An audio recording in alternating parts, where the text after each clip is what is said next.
Hi guys, मी उत्कर्ष आणि मी आलेली आहे माझ्या माहेरी. आल्या आईच्या हातचा गरम गरम नाश्ता भेटला, माझं फेवरेट इडली सांबर. मग भेटला हा आगाऊ मुलगा. बघा, सतत मस्ती करत असतो आणि खूप जास्त आगाऊ झाला आहे. आता बघा काय बोलतो.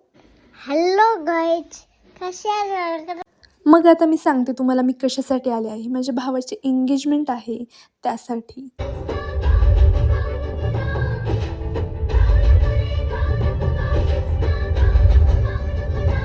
ही माझ्या दुसऱ्या भावाची गोंडस मुलगी श्रीनिधी नाव आहे हिचं.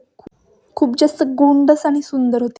तर माझ्या कझनची एंगेजमेंट असल्यामुळे मी मुंबईवरून ताबडतोब निघाले. अचानक ठरलं, अचानक कळलं आणि मग आल्या मस्त एक दिवस आराम केला आणि आज एंगेजमेंट झाली. मस्त आम्ही आणखी काय काय एंगेजमेंटमध्ये मज्जा केली, त्यानंतर फोटोज व्हिडिओज मी तुमच्यासोबत सगळं शेअर करेल. तरी हा व्लॉग कसा वाटला नक्की सांगा. Thank you for watching. Bye bye.